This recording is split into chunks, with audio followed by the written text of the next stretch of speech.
Victoria Hayes arrived at Sterling Industries every morning at exactly 6:45 a.m., 30 minutes before anyone else. The marble floors of the 42nd floor echoed with her quiet footsteps as she moved through the executive wing like a whisper. At 28, she had perfected the art of being essential while remaining invisible. Her routine never changed. First, she would brew fresh coffee in the executive kitchen, making sure to use the imported beans from Colombia that Dominic Sterling preferred, though he had never actually told her this. She had simply noticed his subtle appreciation over the years. Then she would review his calendar, cross-referencing it with traffic patterns and weather forecasts to ensure his day ran seamlessly. By 7:15 a.m., she had organized his desk, placing contracts on the left side in order of urgency, financial reports in the center, and personal correspondence on the right. She knew he read from left to right, processing information in a specific pattern that maximized his efficiency. These details mattered to Victoria, even if no one else noticed her attention to them. Victoria had grown up in a small town in Ohio, the daughter of a librarian and a high school principal. She had dreamed of making a difference in the corporate world, using her business degree to climb the ladder and create positive change. 7 years ago, she had taken the position as Dominic Sterling's executive assistant as a stepping stone, believing it would lead to bigger opportunities. Instead, she had become the invisible force that kept Dominic Sterling's empire running. She managed his schedule with surgical precision, handled his correspondence with diplomatic grace, and solved problems before they reached his desk. She was the voice on the phone that clients trusted, the person who remembered birthdays and anniversaries, the one who ensured meetings started on time and ended with actionable results. But to Dominic, she was simply part of the office furniture. Reliable, efficient, and easily overlooked. Dominic Sterling was a different man than the one who had built Sterling Industries from the ground up. At 35, he possessed the kind of commanding presence that could silence a boardroom with a single glance. His steel gray eyes missed nothing when it came to business, but they had learned to see very little when it came to people. This morning, like every morning, he swept into the office at exactly 7:30 a.m. His charcoal suit was perfectly tailored, his dark hair immaculately styled, and his expression carefully neutral. He acknowledged Victoria with a brief nod, the same greeting he had given her for 7 years.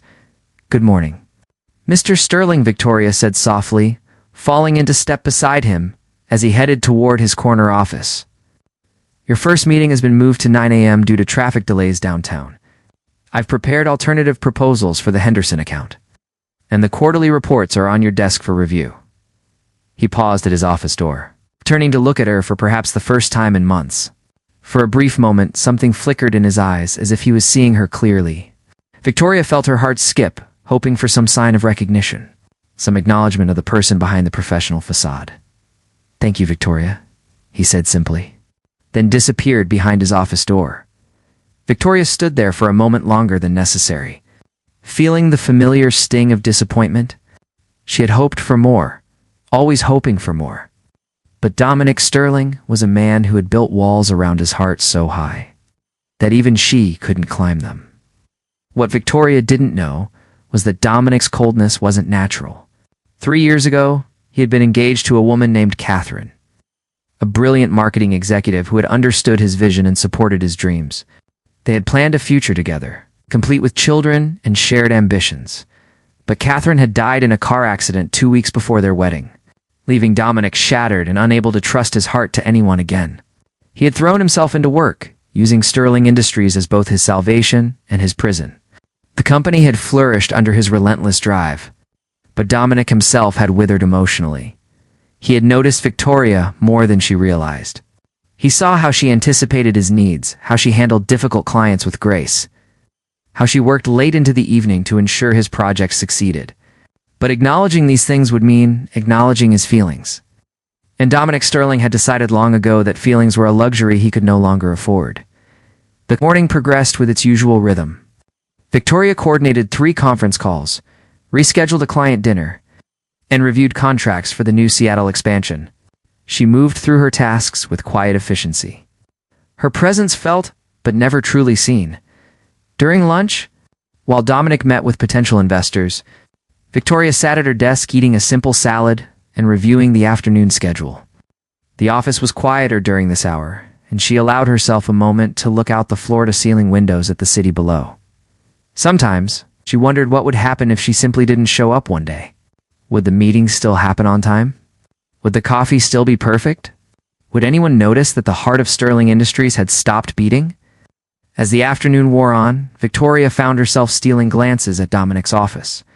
Through the glass walls, she could see him working with intense focus, his brow furrowed in concentration. She had memorized every detail of his profile, the way he drummed his fingers when thinking, the slight smile that appeared when he solved a complex problem. She loved him. She had been in love with Dominic Sterling for 3 years. Since the day she had worked through the night to save a crucial merger, and he had looked at her with something that might have been gratitude.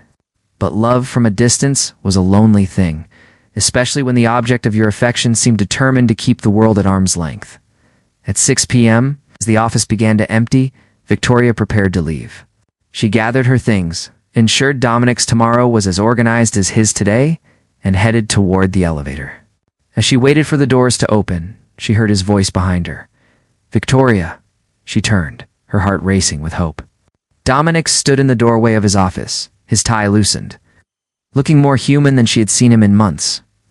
"The Henderson proposal you prepared," he said. "It was excellent work. Creative and thorough."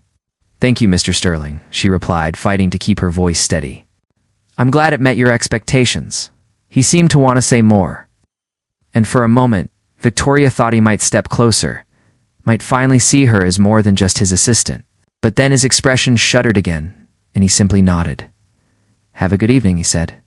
Retreating into his office, Victoria stepped into the elevator, pressing her back against the cool metal wall as the doors closed. She had built her life around moments like these, collecting small crumbs of recognition like precious gems. But she was beginning to realize that hope deferred was becoming hope denied. That night, as she sat in her modest apartment with her cat, Oliver, Victoria made a decision that would change everything. She opened her laptop and began updating her resume. 7 years was long enough to love someone who couldn't love her back. It was time to find a place where her heart could heal and her talents could flourish. She had no idea that tomorrow would bring a man who would finally see her worth, setting in motion a chain of events that would force Dominic Sterling to confront the feelings he had spent years burying. Sometimes love requires the threat of loss to reveal its true face. And Victoria Hayes was about to discover just how much power she truly held. The annual Business Innovation Summit was the kind of event that Victoria usually coordinated from behind the scenes. She would book the venue, arrange transportation, ensure Dominic had all the materials he needed, and then watch from the sidelines as he networked with industry leaders and potential partners. This year was different. 3 days after updating her resume, Victoria had received an unexpected invitation to attend the summit as a featured speaker on operational excellence.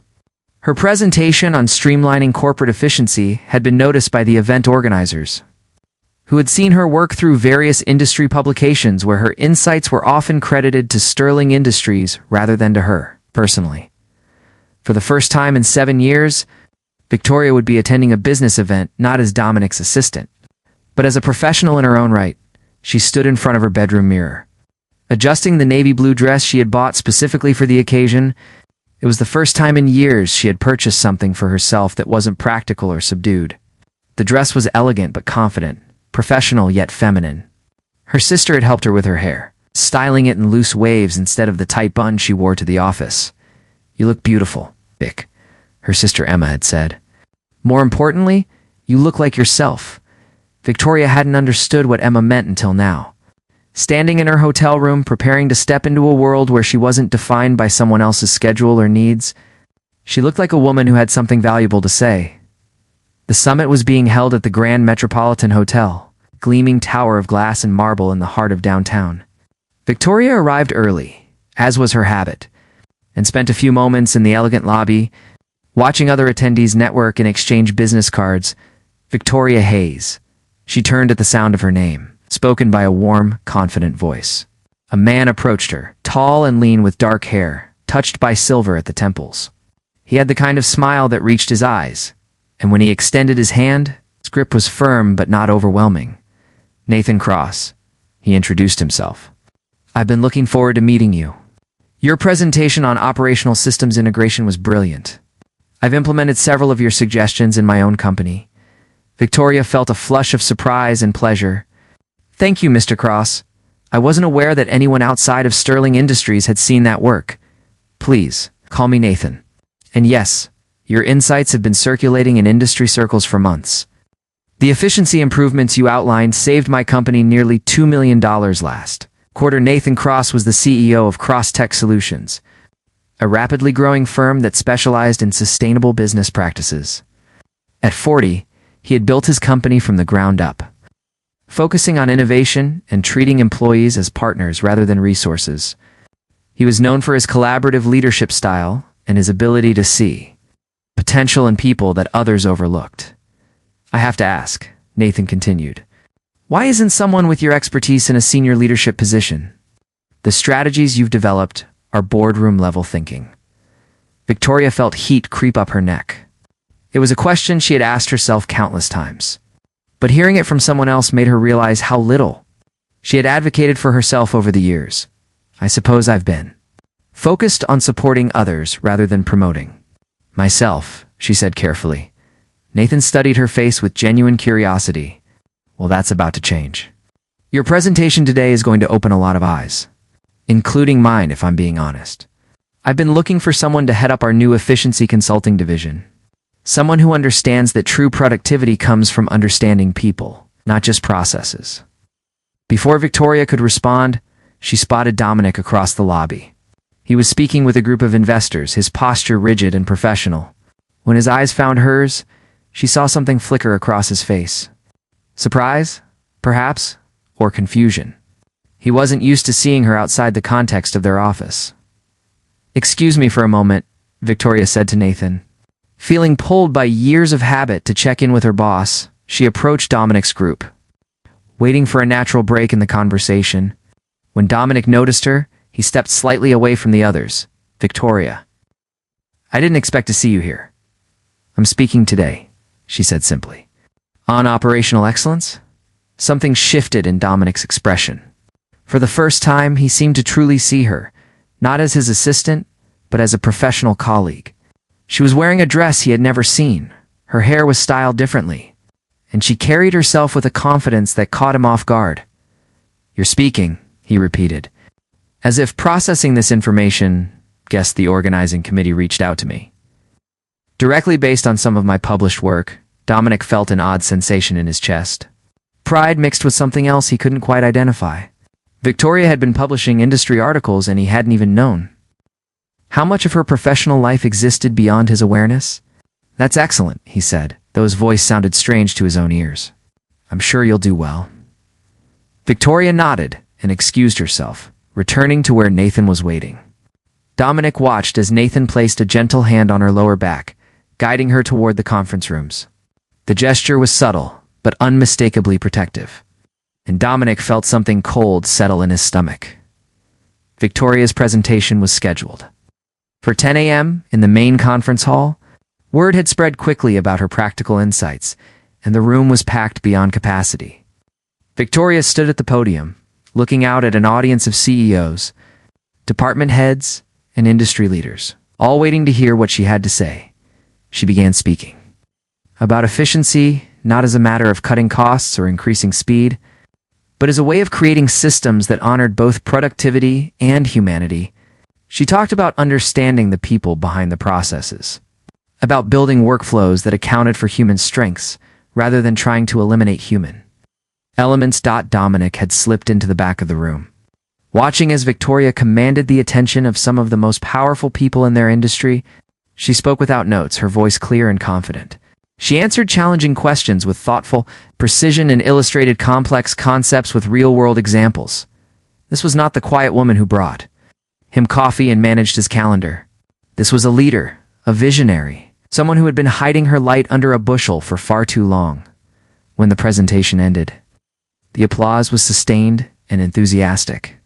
Victoria smiled, a genuine expression of joy that Dominic had never seen in their office. She looked radiant, alive in a way that made his chest tighten with an emotion he didn't want to name.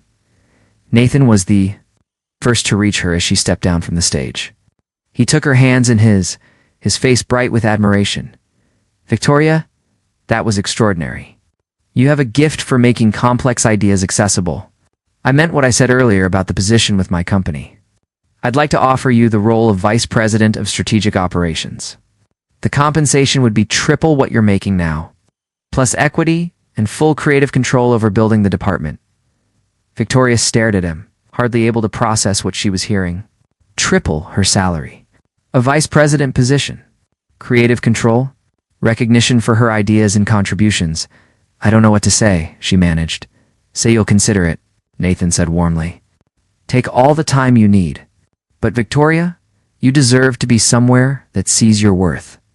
From across the room, Dominic watched this exchange with growing alarm. He saw the way Nathan looked at Victoria, not just as a valuable employee, but as a woman worth treasuring. He saw the way Victoria's face lit up at Nathan's words. The way she stood a little straighter, smiled a little brighter. For the first time in 7 years, Dominic Sterling realized what he had been blind to. Victoria Hayes wasn't just his assistant. She was a brilliant, capable, beautiful woman who had been wasting her talents in his shadow. And now someone else was offering her the recognition and opportunity she had always deserved. The thought of losing her hit him like a physical blow. Not just losing her organizational skills or her professional competence, but losing her. The woman who knew his preferences better than he did, who had stood by him through every challenge, who had been the steady presence that made his world make sense. As he watched Nathan guide Victoria toward the reception, his hand resting gently on her arm, Dominic felt something crack open inside his chest. All the feelings he had spent 3 years burying came flooding back, but they weren't about Catherine anymore. They were about the woman who had been right in front of him all along. The woman who was about to walk out of his life because he had been too broken to see what a gift she was that evening. As Victoria sat in her hotel room reviewing Nathan's offer letter, she felt a mixture of excitement and terror. This was everything she had dreamed of. The opportunity to use her skills and be recognized for her contributions. But it also meant leaving behind the man she had loved for 3 years. Even if that love had been one-sided, she didn't know that 3 floors below, Dominic Sterling was pacing his own hotel room, realizing that he was about to lose the most important person in his world, and that for the first time in years, his heart was breaking, not from loss, but from the fear of what he had never been brave enough to claim. Victoria returned to the office the following Monday with Nathan's offer letter, tucked safely in her purse and a resignation letter saved on her laptop. She had spent the weekend thinking about her future, imagining herself in a corner office, leading strategy meetings, making decisions that would impact entire organizations. For the first time in years, she could picture a version of herself that wasn't defined by someone else's needs. The morning began like any other. She arrived early, prepared Dominic's schedule, and had his coffee waiting when he walked through the door. But something felt different. She moved through her familiar routine with the knowledge that these might be some of the last times she would perform these tasks. Dominic seemed different too. He lingered when she briefed him on his day, asked questions about her weekend, and actually looked at her when she spoke. Victoria found these changes unsettling rather than encouraging. After years of being invisible, his sudden attention felt too little. Too late. "Victoria," he said as she turned to leave his office after their morning briefing. "About the summit on Friday, your presentation was impressive." She paused, surprised. "Thank you, Mr. Sterling. I didn't realize you had attended. I made it a point to be there." He studied her face, as if trying to memorize it. "You've been hiding your talents." Something in his tone made Victoria's heart skip. But she forced herself to remain professional. "I haven't been hiding anything. I've been doing my job." "Your job?" Dominic repeated softly. "Yes, I suppose you have." The morning passed with unusual tension. Dominic found excuses to call Victoria into his office, asking for her opinion on matters that he would normally handle independently. During the third unnecessary consultation, Victoria finally asked the question that had been building inside her. "Is there something specific you need from me today, Mr. Sterling? Your schedule is particularly demanding, and I want to ensure I'm using my time efficiently." Dominic looked up from the contract he had been pretending to review. "Nathan Cross called this morning." Victoria's stomach dropped. "Oh, he wanted to discuss poaching my executive assistant." Dominic's voice was carefully neutral. but his eyes were intense. Apparently, he's offered you a position. There was no point in denying it. Yes, he has, and you're considering it. It wasn't a question, but Victoria answered anyway. Yes, I am. Dominic set down his pen and leaned back in his chair. For a long moment, they simply looked at each other across the expanse of his mahogany desk. Victoria had imagined this conversation dozens of times, but she had never expected to see pain in his eyes. What would it take for you to stay? He asked quietly. The question caught Victoria off guard. In all her imagined scenarios, Dominic had either accepted her resignation with cool indifference or made a counteroffer based purely on salary and benefits. She had never expected him to ask what she needed. I don't think that's the right question, she said carefully. Then what is the right question? Victoria felt 7 years of suppressed frustration and longing surge to the surface. The right question is why you would want me to stay. Not because I make your life easier or because replacing me would be inconvenient, but because you actually value me as a person. Dominic's face went very still. Victoria, you don't even see me, she continued, her voice growing stronger. I've spent 7 years making sure your world runs smoothly. And you've never once asked about my goals, my dreams, my life outside of this office. Nathan Cross spent one evening with me and offered me more recognition and respect than I've received. From you in 7 years? That's not true, Dominic said, standing up from his desk. Isn't it? Victoria challenged. When was the last time you asked about my weekend? When was the last time you said thank you for something I did? Not because it was extraordinary, but because you appreciated the effort. When was the last time you looked at me and saw Victoria, not just the person who keeps your schedule? Dominic moved around the desk, closing the distance between them. You think I don't see you? I know you don't. Then you're wrong. His voice was rough, almost desperate. I see you, Victoria. I see how you arrive early every morning and stay late every night. I see how you handle difficult clients with grace and solve problems before they become crises. I see how you remember everyone's birthday and know exactly how I like my coffee, can predict what I need before I know it myself. Victoria shook her head. Those aren't me, Dominic. Those are things I do. You see my functions, not my heart. The use of his first name hung in the air between them. In 7 years, she had never called him anything but Mr. Sterling. Your heart, he repeated softly. My heart that breaks a little every day when you walk past my desk without a word. My heart that hoped for 3 years that you might notice I was more than just your assistant. My heart that's finally ready to stop, waiting for someone who can't see past his own pain too. Recognize that love has been sitting right in front of him. The words spilled out before Victoria could stop them. She had never intended to confess her feelings, especially not like this. But the truth had finally become too heavy to carry in silence. Dominic stood frozen, staring at her as if seeing her for the first time. You love me. It wasn't a question, but Victoria answered anyway. I have loved you for 3 years. But love without recognition becomes a burden. And I'm tired of carrying that weight alone. For a long moment, neither of them moved. Then Dominic reached up and touched her face with trembling fingers, as if she might disappear. I've been afraid, he said quietly. After Catherine died, I promised myself I would never risk that kind of pain again. I built walls so high that I couldn't see over them. Even when the most incredible woman in the world was standing right beside me, Victoria's breath caught. Dominic, I don't just see your functions, Victoria. I see your kindness when you bring soup to sick coworkers. I see your intelligence when you solve complex problems with elegant simplicity. I see your strength when you handle unreasonable clients with patience I don't possess. I see your beauty every morning when you walk through that door. And I see my future crumbling every night when you leave. Tears spilled down Victoria's cheeks. Why are you telling me this now? Because losing you would destroy me in a way that losing Catherine never could. Catherine was my past. But you, Victoria, you're my present and my future if you'll have me. Not as your boss, not as someone who needs you to function, but as a man who loves you desperately and has been too much of a coward to say so. Victoria searched his face, looking for the truth in his gray eyes. You love me. I love you, he confirmed, his thumb brushing away her tears. I love your brilliant mind and your generous heart. I love how you make me want to be better than I am. I love that you challenge me and support me and see potential in me that I've forgotten existed. But Nathan's offer, Victoria whispered. Take it, Dominic said, surprising her. Take the position you deserve, the recognition you've earned. But take it knowing that I love you, that I will fight for you, and that I will spend every day proving that you are the most precious thing in my world. Victoria stared at him in amazement. You want me to leave? I want you to be happy.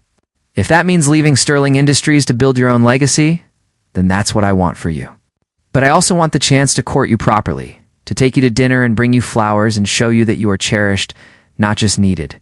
And if I stay, Dominic's smile was soft and full of promise. If you stay, then we'll build something together. Not just a company, but a partnership. Equal partners in business and in life, if you'll have me. Victoria felt her heart expand in her chest. Finally free from the weight of unrequited love. I'll need to think. About Nathan's offer, of course. And we'll need to discuss boundaries and expectations. Whatever you need, and you'll need to. Actually take me on that proper date? Dominic laughed. The first genuine laugh Victoria had heard from him in years. I'll pick you up at 7 tonight, if you'll let me.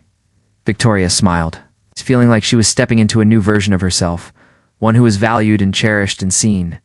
I'd like that very much, as Dominic leaned down to kiss her.